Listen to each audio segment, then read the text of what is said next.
I'm telling you, she's gone on strike. I'm sitting down in a bar listening to Santos. He's telling me that Chanel has gone on sex strike. I laugh. Seriously, she ain't giving you any? Are you dumb? I just said that. Okay, did you do something to upset her? No, Santos says.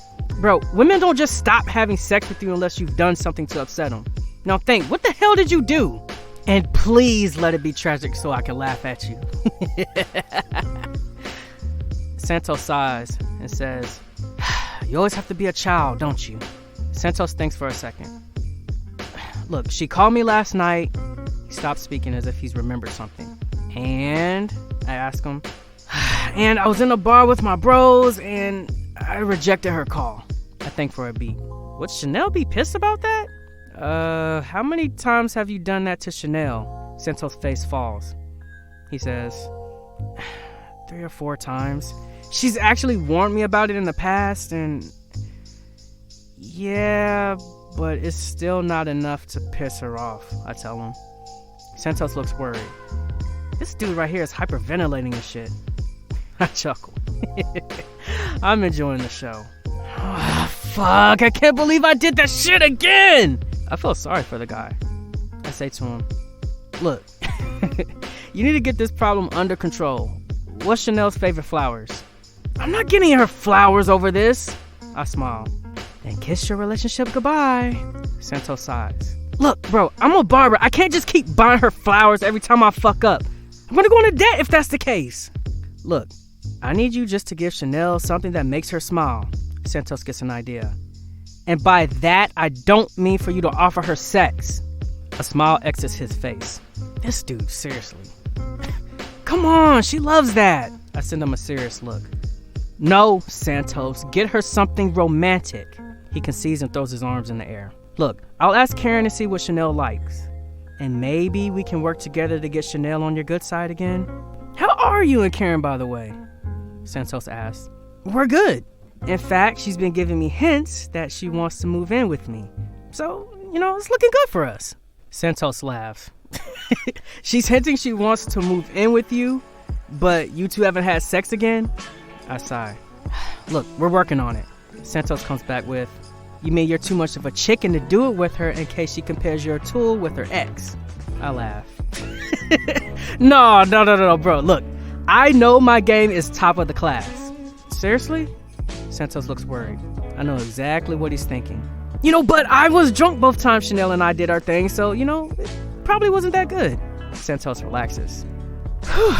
Damn, I got away with that. So, what's stopping you from doing it?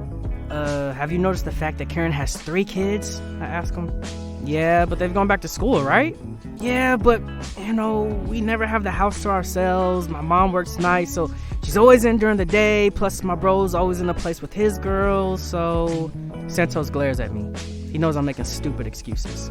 Get a hotel, and it's done. Do you know how much hotels cost for a day? Wow, you're really against doing it with her, aren't you? I sigh. I'm gonna have to tell him why in case he thinks I'm gay. Why are you scared of doing it with Karen? Should I be honest with him? Come on, grow up here, Ryan. Look, bro, I think Karen's still in love with Curtis. Santos laughs. Seriously? What gives you that idea? Look, I sleep next to her at night, and she talks in her sleep. She just says his name more than a tennis ball is being served at a match. Plus, she's also not pushing the sex thing on me. Have you spoken to her about it? Santos asks. Look, she's gonna deny it. And anyway, our relationship is still fragile, so I don't want to be you and do something to upset her. Look, talk to her, Ryan. You won't move past your negative thoughts until you've had a chat. What's the upside? I asked Santos. You fuck your girlfriend? Yes, that's a terrific upside.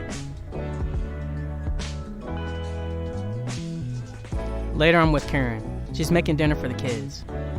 So, he didn't do anything? I asked. Karen says, yeah, Chanel's dealing with a few issues. Just tell Santos to tread carefully. She's fragile, Ryan. And I will murder you if... Yep, I get it. Jeez, anyway, what's the issue? I asked. It's between her and Santos. You don't need to get involved. Do not get involved. Do you hear me? Are you listening to me? Yes. I tell her. So she's not looking to break up with him? Not from what she's told me. Chanel loves Santos. Whew, I'm relieved. Excuse me, I tell her. I take out my cell phone and send a quick text to Santos. She's not upset about the drink thing. It's something more serious.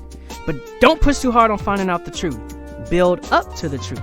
Karen gave me a hint that Chanel is fragile about something. Take it easy. I mean it, bro.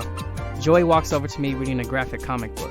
This dude is 12 and he's out here reading books that even scare the shit out of me. I can't let him think he's a bigger man than me. So I take the comic book off of him. Hey, I haven't finished that. It's too graphic, I tell Joey.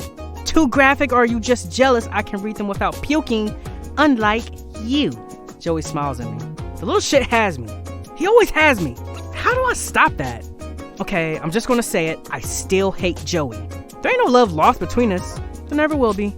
Joey somersaults onto the sofa, and I'm just shocked. Where does he learn that shit? Such a fucking show-off. Dad, do you want to hang out tomorrow? You have school tomorrow, Joey. They don't need me. And anyway, I'm too smart to be educated by fools. You're going to school tomorrow. You know, so I can enjoy the knowledge of knowing you'll be bored to death by the dumber kids in your class. Joey flips me off. Karen enters and says, "Kids, wash your hands before dinner, please." The kids race off. I call over Karen. She walks over. I talk to his teachers and no one's bullying Joey. He's actually the smartest kid in his class, but unfortunately his teacher wants him to move to a higher grade. Then why doesn't he want to go to school? I ask. Karen thinks. I don't think he wants an upgrade. Why? I ask Karen. I'll find out. Let me work on it, she says. It's the next day. I'm getting my hair cut and there's no Santos. Where's my guy at? I can't let my hairline get fucked up by one of his prodigies. Santos walks in. He looks stressed. He has bags under his eyes. His eyes are red. He's not looking at anyone. I sense he's trying to hide from something. Hey, bro, are you okay? He ignores my question and goes into the back. What's that about? I follow him. He has a little office. It's closed. Open the office door to find Santos sobbing his heart out. What the fuck? Okay, my first thought was to laugh, but as I analyze the picture more, I sense this is a touchy subject for Santos. What did you do? Santos continues to cry. He has his hands in his face. This guy's broken. Is it wrong to be tempted to take a photograph right now? I ask him. He cries even more. I stand for 20 seconds until he stops crying. He tells me, Chanel can't have babies. Damn, fuck. Are you sure? Has she had all the tests? That's what she said. I come back with, well, there's adoption, foster care, or implantation. You have lots of options. Yeah, true. Okay, then what's the matter? I asked Santos. I said all that shit to her, but she wouldn't listen. She couldn't face up to the fact that I couldn't be the father to her babies naturally, and she freaked out. It's not over. Look, Chanel just needs time to process this. What's there to process, Ryan? I love her with or without kids in our lives. She should know that by now, or else what are we even doing by being together, you know? Did you tell her that? Yeah, but she wouldn't believe me. Then keep trying. Convince her to believe you. Eventually, you'll get through to her. This is the hurdle. It's low enough for you to be able to jump over, so just fucking do it. Don't give up. Santos stares at me for a second. Then for a beat, he's convinced I'm talking sense. Then he sobs again. For fuck's sake. What now? Told me it's over and that nothing I can say or do will make up for the fact that we can't have children. And I'll go back to what I said. Give Chanel some space to consider her options properly, and when she's calmed down and analyzed the big picture, I'm certain she will come back. Are you sure? I touch him on the shoulder. Look, I'm certain. Santos looks relieved. He smiles at me. Thank you, he says, and excuses himself to wash his face. He exits. I make a mental note to talk to Chanel later. I'm not letting my best bud lose the love of his life. Not over something that could be sorted out with an honest chat. I'm back home. It's after the kids have gone to bed, so Karen and I have a glass of wine and we're chilling on the sofa. So, did you find out why he didn't want to change grades? Karen laughs. She laughs hard. Our little Joey has a crush. I laugh hard too. Really? What's her name? Elizabeth Jackson. She's in his current class apparently, and according to Joey's teacher, they're best buds and have kissed each other. Damn, my kid has game. Who would have thought? Their teachers call him LeBron and Savannah.